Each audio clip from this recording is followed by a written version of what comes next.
Eu quero, assim, de antemão, agradecer profundamente à comissão organizadora por ter me convidado para estar mediando essa mesa brilhante. Eu estou, né, enfim. Nós vamos passar agora para um segundo momento, que aí eu vou pedir, né, para a plateia, quem quiser fazer perguntas, que se limitem às perguntas, por favor. Nós temos uma hora determinada para terminar aqui também. Eu tenho compromisso, Ivanilda também tem compromisso. Enfim, a mesa tem necessidade de término, né? Então, a gente tem que terminar aqui, no máximo, 1 hora. Então, por favor, as pessoas que queiram fazer perguntas sejam breves nas suas colocações.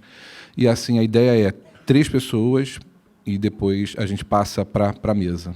Tá bom? Então, eu peço essa colaboração de vocês. Rodrigo Assoli, aqui do CRP, conselheiro. Existe um livro muito temido por alguns e adorado por tantos. Não é a Bíblia, não, é o CID-10.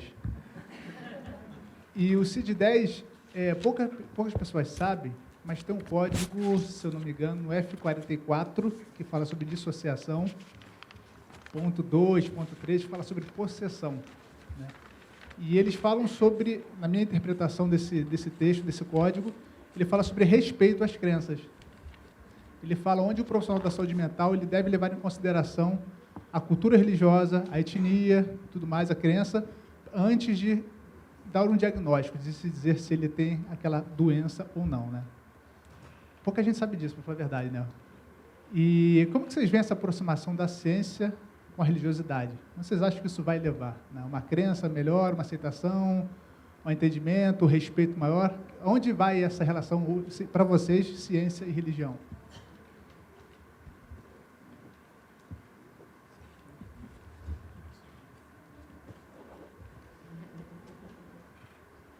Bom dia, eu sou a Fernanda, eu sou estudante da Uniswan. Conforme foi citado pelo Remy, é realmente mais difícil a gente ver interferências, né, religiosas dentro de outras profissões, né, como a medicina e etc. e tal. Mas o nosso código de ética, né, ele foi, né, e está sendo ameaçado ainda pelo famoso projeto ainda da cura gay, né, que no caso é o segundo. E esses projetos, né, foram propostos por pessoas, inclusive, que nem são psicólogos, né? Não que outras pessoas, né, não possam fazer sugestões, mas tem esse ponto também. E eu queria saber da mesa, como nós, assim, né, como psicólogos, como grupo, né, como profissão, a gente pode se fortalecer nesse sentido. E se a gente está errando, né, em algum ponto em relação a isso. Boa tarde, meu nome é Liliane, eu só quero aproveitar também a oportunidade para agradecer vocês que foram maravilhosos no compartilhar do conhecimento sobre os temas propostos. E a minha dúvida, né, eu resolvi perguntar porque a primeira pergunta fomenta a minha dúvida em relação a um pouco da incoerência que vocês colocaram que existe, né? E o primeiro que falou, né, sobre a religiosidade, se não existe uma disputa de poder entre o saber psicológico, né, entre a psicologia com o saber religioso, e é isso que tem gerado essas incoerências hoje em dia, do saber religioso querer provar o seu poder de que pode andar junto com a psicologia. Então, serei bem breve, né, para dar oportunidade para as demais. Primeira questão é que o saber e o poder sempre estão juntos, né? Então, é evidentemente que todo saber ele se coloca numa disputa, né? Então, a gente não tem como negar a tensão e a luta. Ela se dá. E isso é próprio da construção do saber. Isso daí... Qual o problema que eu penso é como que a gente vai produzir fissuras no modo de pensar. Acho que a grande questão é essa. Que há uma convicção de que um certo engessamento das formas, dos corpos, do pensar, não contempla a realidade, isso é dado. Quer dizer, para alguns. Pelo menos para a gente aqui. Como que a gente produz fissura sem criação de espaços? Espaços de luta sempre terão, porque o saber se dá na luta. Então, é luta, sim. Agora, como que a gente consegue fazer essas fissuras que foram bem pontuadas? Quer dizer, a nossa fala esconde, ou melhor, apresenta o nosso encobrimento, né? Como foi muito bem retratado pela Rita. Então, como que a gente produz fissura nessa lógica do discurso, nessa lógica do pensar? Esse que é o grande desafio. É óbvio que eu olho de um lado, talvez idealizado, não sei, mas mais purista, vamos dizer assim. Eu vejo o cristianismo, eu falo de dentro da religião, né? Privilegiando isso. Eu vejo o cristianismo como força potente para isso. Mas, na prática, é exatamente o contrário. O que o cristianismo tem feito no Brasil é engessar, é um impor, é um cercear do diálogo, é evitar fissuras como se isso fosse possível. E não é. Né? Não é possível. As fissuras se dão. A prática se impõe. O que acontece é um descompasso entre o que é dito e o que é feito. Inclusive, nas igrejas, enfim. Não tem como cercear, a fissura se dá. Agora, como que a gente vai seguir e para onde vai dar essa aproximação? Essa aproximação é necessária. Se 80 e poucos por cento da população, 90 e poucos por cento possui convicções de fé, a religião vai atravessar todos os aspectos da vida. Agora, como é que ela vai atravessar sem definir? Porque na psicologia, o saber prioritário não é o religioso. Se a pessoa que faz a ciência ou a filosofia não aceitar isso, ela não está habilitada para habitar esse espaço. A verdade é essa. E é esse o nosso problema. O problema é que muitos alunos, talvez alguns aqui, cheguem na perspectiva assim, como é que eu vou provar que a religião tem razão? Essa perspectiva, no campo cristão, não faz absolutamente nenhum sentido. Justino falava isso lá de trás, lá no 2º século. Toda verdade, se eu creio que Jesus é verdade, toda verdade vem de Deus, eu não tenho que ter medo da verdade, ao contrário, eu devo me esforçar para me aproximar a ela. Então, no campo cristão, não faz sentido esse pensamento, mas é o que vigora. Como produzir linhas de fissura, linhas de fuga, construção de novas possibilidades de pensar o humano, é um desafio que todos nós devemos nos lançar e produzir. Eu acho que a provocação que a Rita falou, né, de quando ela chegou e outro nome, e o professor, e falar, não, essa seria uma possibilidade, eu acho que é no campo mesmo da gente começar a pensar estratégias que não se deem no enfrentamento tão claro, porque senão o grupo não acolhe, não aceita. A gestação desse modo de pensar e de ser de determinados segmentos, que a maioria da população não suporta uma desconstrução rápida, não suporta. E o que vem é uma onda pior, ao invés de avançar, se retrocede. Agora, como que a gente vai estabelecer as linhas os meios de luta? A luta é necessária, porque senão, meus queridos, daqui a pouco a gente vai viver na academia um proselitismo em nome da isenção, o que vai ser a reprodução do mesmo, a tentativa. E isso não pode se dar. A escola sem partido é um exemplo disso. Então, a gente tem que lutar. Os meios de luta, eu acho que é por essas fissuras no modo de conceber o hegemônico. Agora, como que a gente faz isso? Eu falo isso até dentro da experiência religiosa. Como que se faz isso internamente é um desafio absurdo. É um desafio absurdo. A lei precisa caminhar, mas a lei não tem essa potência. Entendeu? Porque ela gera enfrentamento. São muitas perguntas, né? Vou tentar dar uma resumida para tentar falar algumas coisas. Eu acho que, primeiro, em relação ao projeto o PDC da Cura Gay, na verdade, a gente está ganhando, né? Porque o projeto não passou, não foi aprovado, não tem perspectiva hoje de ser aprovado. Houve uma grande mobilização social em torno disso. E o que tem havido são tentativas, digamos assim, tangenciais. Então, você tem vários projetos que eles tentam, de forma, digamos assim, não muito explícita, como foi esse projeto que eu falei da objeção de consciência, trazer determinados vieses das religiões para dentro da norma jurídica, mas não mais tão diretamente como era o projeto lá da cura gay.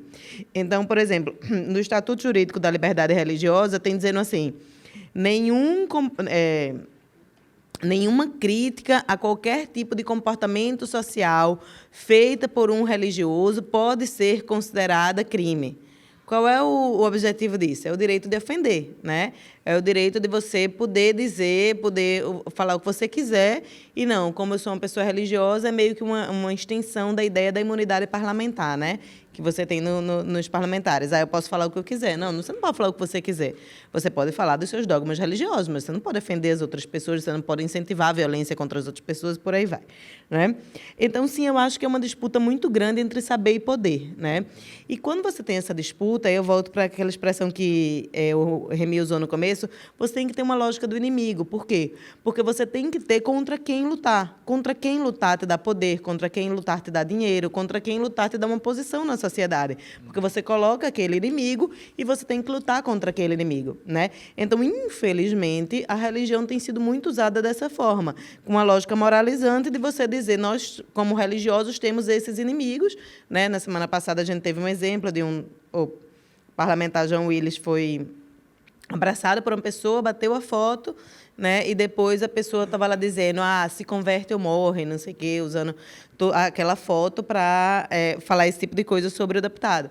E qual é a ideia aí? É a ideia de que eu tenho, né, que impor aquilo ali, eu tenho que impor a minha fé, e isso é uma disputa de poder. Né?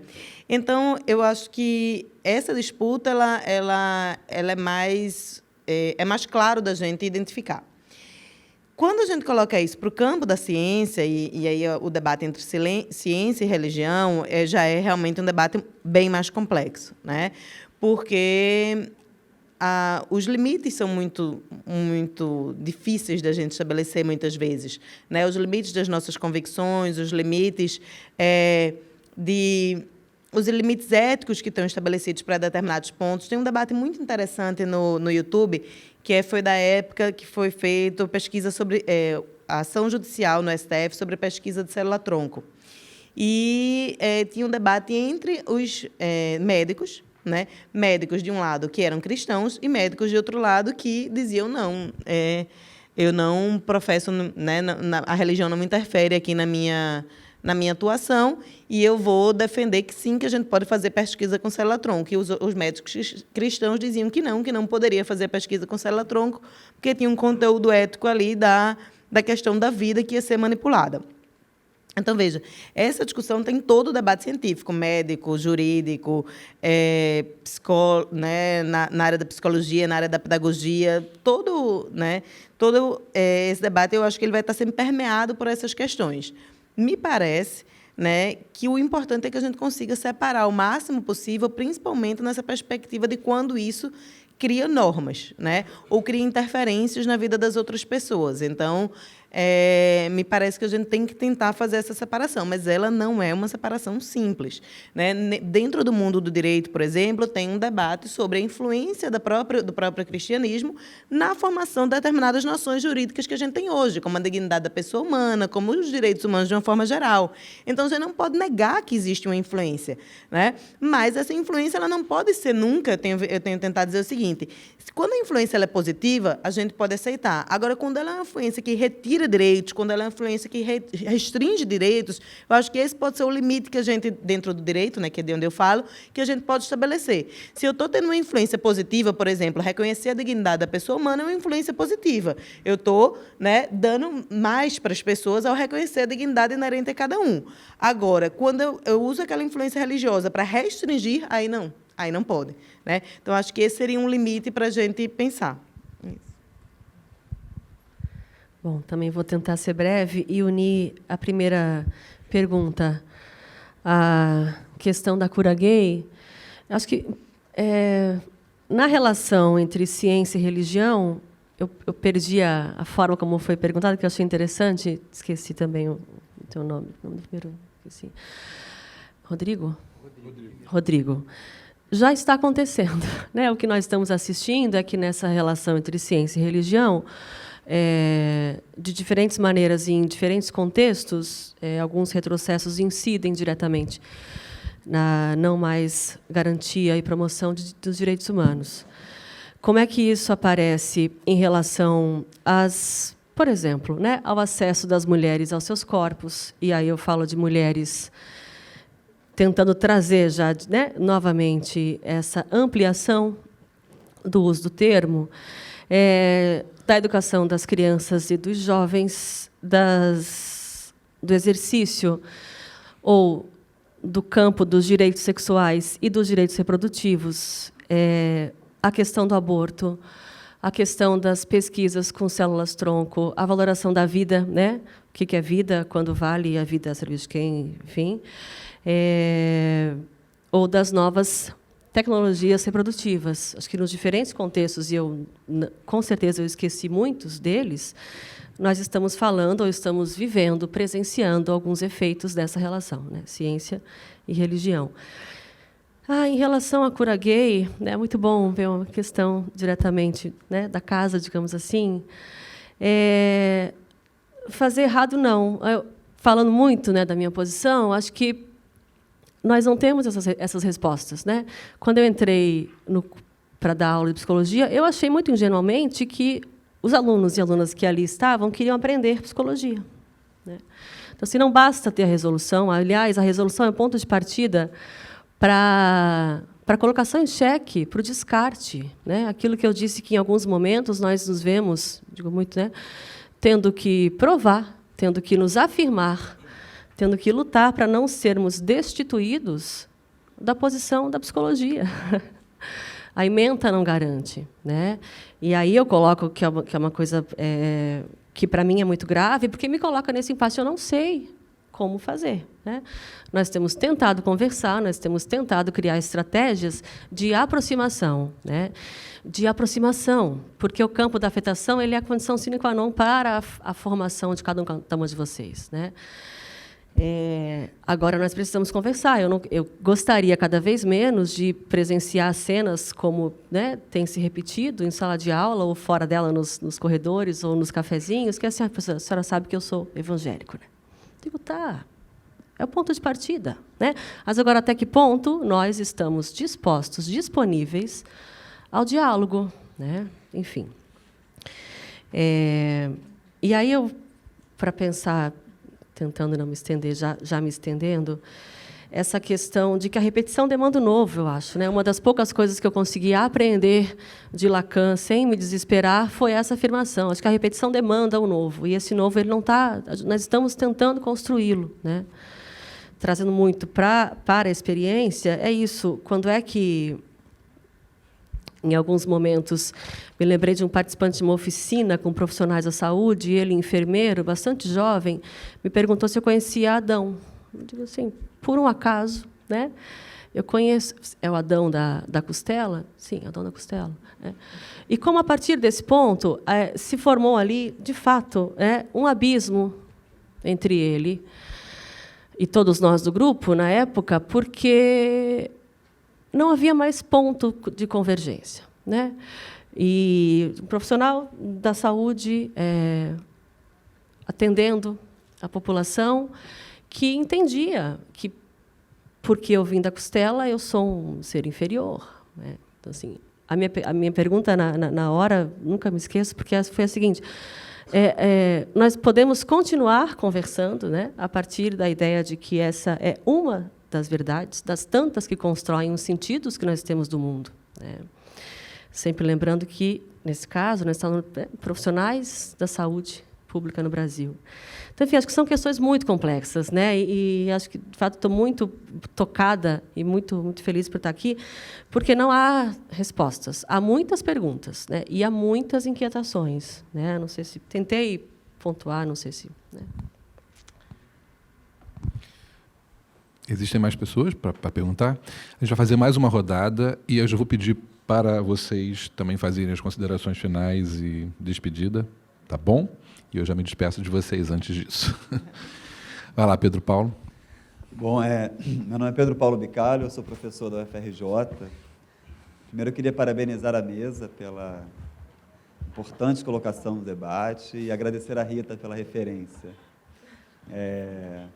Bom, eu queria colocar uma questão. Eu tive o privilégio de ter sido psicólogo escolhido pelo Conselho Federal de Psicologia para debater no Congresso Nacional acerca do debate, né, acerca da tramitação do PDC 234/2011, né, popularmente conhecido como Cura Gay. E eu digo que foi um privilégio, porque foi um privilégio também acessar, né, via parlamentares, as motivações que faziam com que aquele projeto existisse. Porque, a princípio, parece um tanto estranho, porque essa não é efetivamente uma resolução que puniu muitos psicólogos e psicólogas, né? Não tem nem 5 no Brasil, desde 1999, que foram eticamente punidos em relação ao desrespeito a essa resolução. E a grande pergunta que a psicologia se faz é: o que tem nessa resolução, então, que ela incomoda tanto? Tendo em vista que ela não tem efetivamente poder de punir, né? A resolução 07/2003, por exemplo, pune muitas vezes mais do que a 01/99. Mas o que tem na 01/99 que ela é tão combatida? E foi uma grata surpresa conhecer todos os documentos que motivaram esse PDC, e um deles me chama muita atenção, e eu acho que eu queria trazer para cá, né? Na verdade, o que motiva esse PDC, né, o que motivou a existência da chamada Cura Gay, foi a existência, no ano de 2011, era um ano emblemático para as garantias dos direitos LGBT, porque 2011 foi o ano em que se concedeu, via STF, o direito à união estável e, posteriormente, convertida em casamento. Ao mesmo tempo, em 2011, o parlamento, em especial a bancada evangélica, eles promoveram uma pesquisa tendo em vista que também naquele ano estava crescendo a quantidade de decisões judiciais concedendo a adoção para casais homem-homem, mulher-mulher, né?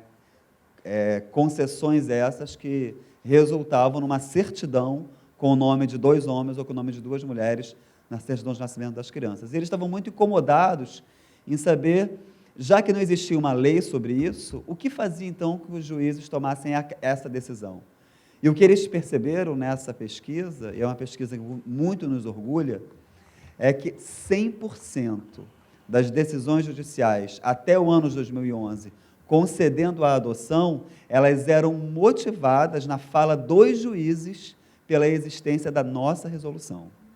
Então, a resolução 01/99, ela não tem servido para punir, ela tem servido para promover a garantia de direitos para fora da psicologia. E esse é o problema dessa resolução. A resolução ela não é problemática porque ela impede alguém de curar alguém. Aliás, nem é um bom apelido, Cura Gay, né? Porque não é efetivamente essa questão. O problema é que ela garante direitos. E o que faz a gente se orgulhar, primeiro que é um orgulho muito grande ter uma resolução combatida por parlamentares como Bolsonaro, né, Feliciano, né, essas pessoas todas serem contrárias a alguma coisa que a gente escreve, deve ser um motivo de muito orgulho para a gente. Mas, para além disso, é motivo de muito orgulho para a gente entender que os nossos posicionamentos políticos, eles não se restringem ao universo dos 273 mil psicólogos hoje inscritos no Brasil. Somos muitos. Somos quase 300 mil, o país que tem mais psicólogos do mundo desde 2012. Mas há algo para além disso. Os nossos posicionamentos políticos têm servido para pautar juízes. E isso, claro, faz de nós uma categoria perigosa. Que sejamos e que continuemos perigosos e que nós consigamos não somente pautar garantia de direitos de dentro da prática e do fazer psicológico, mas fazer com que esse nosso saber psicológico sirva também para pautar a prática dos nossos outros colegas, entre eles nossos colegas juízes. Que isso nos orgulhe, e nos orgulhe muito. Obrigado.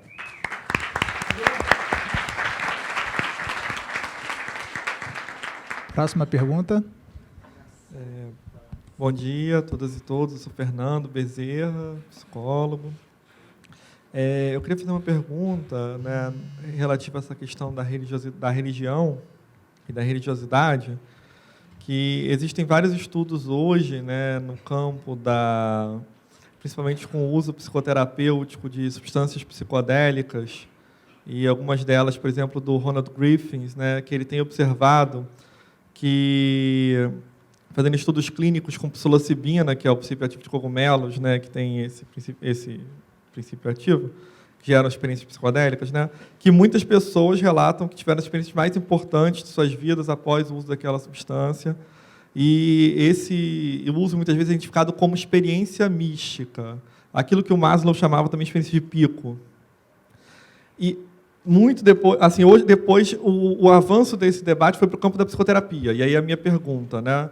Porque conseguiram resultado com grupos pequenos, ainda estudo de fase 2, mostrando que teve, por exemplo, com dependentes de nicotina, 80% de pessoas que conseguiram ficar abstinentes de nicotina após experiências psicoterapêuticas com psilocibina, relatando que o mais importante foi a experiência religiosa. Aí eu queria perguntar, né, se você observa uma diferença do ponto de vista do que é a religião enquanto dogma, enquanto conjunto de crenças, né, e a religiosidade, se há uma perspectiva quanto, a gente voltando à etimologia de religião, religere, o olhar atencioso a esse nominoso, enquanto algo que pode ser muito importante para a clínica, para o processo de individuação, para o processo de desenvolvimento e produção da diferença da alteridade e singularidade. Mais alguém? Bem, para quem não entendeu minha presença aqui agora, né, o Zé Henrique não rejuvenesceu. Ele que não ouça isso, ele teve um compromisso, ele teve que sair de emergência, então eu sou o substituto dele, tá ok? Então, vou passar a primeira palavra para a Evanilda. Bem, eu queria... quase seria a tentação, mas como tem representação, não vou falar isso. Eu queria agradecer, né, muito estar aqui com vocês hoje. Queria, inclusive, depois peguei essa pesquisa muito interessante, não sabia disso, né, em relação a 0199, mas eu queria só fazer uma observação também em relação a isso, que é aquilo que eu tinha falado antes, né? Muitas vezes esses projetos de lei, projetos de decreto legislativo, que eu particularmente, que sou da área do direito, tenho notado, é que eles estão muito mais ligados a um poder simbólico deles do que ao fato deles serem aprovados. Então, realmente, em certo ponto, a gente tem ganho, porque a gente tem conseguido que eles não sejam aprovados. Porém, o poder simbólico que esses projetos têm tido leva, muitas vezes, eles já terem algum tipo de efetividade social, mesmo não tendo sido aprovados. E isso é muito grave, né? Isso é muito grave e isso também tem de ser combatido. E aí eu queria só fazer uma outra observação, que é dizer o seguinte, vejam, como essa situação é grave e como ela é, digamos assim, difícil da gente mapear muitas vezes. Um dos debates hoje que tem surgido é essa história da escola sem partido, né? Das leis da mordaça, os projetos de leis da mordaça. Esses projetos de lei, eles dizem que você não pode falar sobre opiniões ideológicas, tal, dentro de sala de aula. Dentro das opiniões que eles dizem, né, opiniões políticas, ideológicas e religiosas. Em tese, você não poderia falar sobre isso em sala de aula. Porém, a maior parte desses projetos são propostos por políticos religiosos. Então, por que isso? Porque você cria uma ideia de que você está sendo neutro e depois você vai colocando, de outros pontos, determinadas questões que são religiosas como questões culturais, entende?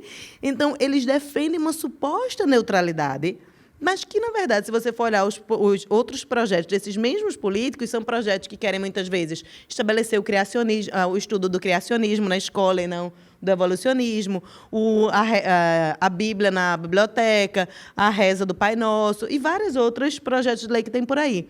Então, eles têm um projeto que chama a atenção, que é o tal da escola sem partido, que é de neutralidade, mas pelos lados, eles vão apresentando outros que tensionam com essa neutralidade, só que tensionam pelo viés religioso. Então, vejam como é desafiador, essa palavra que eu queria, como é desafiador você lidar com isso hoje, entende? Porque não é mais essa coisa direta, eu fico dizendo assim, não é mais aquela coisa histriônica, do tipo, né, quando houve a presidência da Comissão de Direitos Humanos que aprovou esse PDC da cura gay.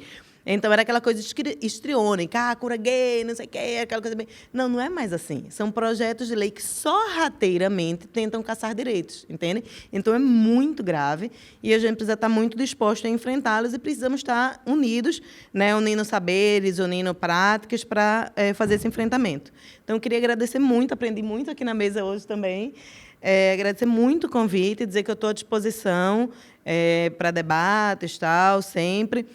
colocar meu e-mail também à disposição, se alguém quiser entrar em contato, tiver alguma questão. Infelizmente, eu também preciso sair, porque eu realmente tenho um compromisso 1h30 no centro, então, senão eu não vou... Estou meio saindo. Então, meu e-mail é vanilda.figueiredo@gmail.com. Se alguém quiser entrar em contato, estou à disposição, tá? E realmente agradecer muito aqui o convite. Obrigada. Obrigado, Vanilda. Corra, que só tem 15 minutos, tá? Vou correr. Obrigado por tudo, pela presença. Remi ou Rita? Quem que... Já que ela está se despedindo, eu passo para você aqui. Tá bom. Tchau, querida. Obrigado. Prazer também. Foi falado sobre a importância da categoria nesse papel de resistência e a gente tem que assumir esse papel social, esse lugar na sociedade tem que ser assumido. Falado sobre a questão da experiência mística, a religiosidade é um componente da subjetividade, enfim. A subjetividade se dá em diálogo com tudo, né? E a gente é essa composição, sempre num fazer permanente. Então, a religiosidade, se a gente tiver dificuldade de tratar sobre qualquer temática ou incorporar aquilo que a pessoa traz, vai dificultar a clínica. Quer dizer, se o sujeito apresenta essa experiência, deve ser acolhida, entende? O Viktor Frankl até falava que deveria ser um componente necessário a ser tematizado, a perspectiva religiosa. Não uma proposta proselitista, longe disso, mas porque isso compõe o imaginário. Quer dizer, você vai pegar toda a história da humanidade e a religião está atrelada. Então, essa é uma questão, mesmo em nível de recusa ou de acolhimento, a religiosidade, assim como a sexualidade e outras temáticas mais devem ser inseridas, eu acho que sim. O que eu gostaria de concluir, eu agradeço o convite, foi super interessante estar aqui com vocês e poder trocar, mesmo que não pelas falas, mas pelos olhares e indagações que vocês apresentam, e também pela mesa, pela contribuição. É que eu acho que a gente tem nesse campo de luta, e é de luta mesmo, a questão hoje sempre foi, porque a colocação do saber sempre se dá em luta, mas entrou no ringue, né? E a gente precisa lutar, porque senão isso daí vem como uma dobra que vai esmagar qualquer possibilidade de respirar qualquer pensamento diferenciado. A questão é complexa e séria, exige luta. E aí, me parece que às vezes a gente vai para o campo que eu não acho tão interessante de luta. Eu me lembro que quando eu estava discutindo sobre a questão do combate à redução da maioridade penal, que eu falei assim, eu não concordo com a forma como é apresentado contra a redução da maioridade penal. Porque redução da maioridade penal já sai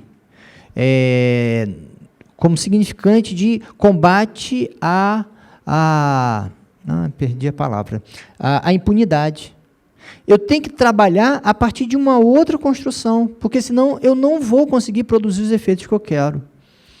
E eu acho que também nesse aspecto, eu acho que a gente pode pensar em estratégias de luta que confunda.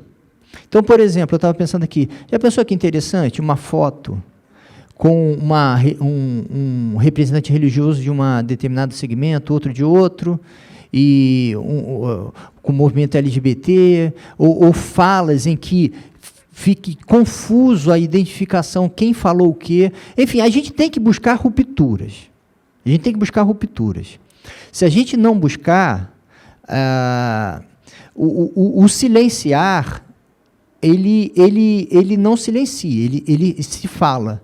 Só que a voz que está no silêncio é aquela que tem a hegemonia. Então, é preciso dizer.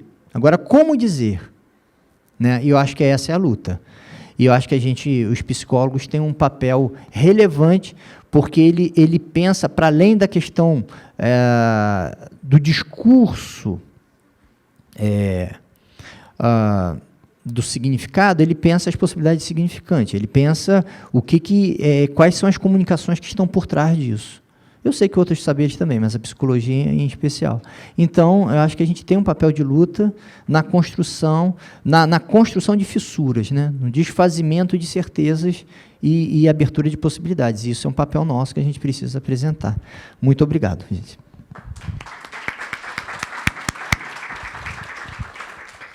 Bom, também só queria mais uma vez agradecer a chance de estar aqui, agradecer ao Remy, ao José, Rodrigo agora, Ivanilda, e a todos e a todas, sobre a importância da 0199, Pedro Paulo Bicalho, só consigo me pensar te convidando para estar em sala de aula, né? Não seria capaz de falar mais nada a respeito.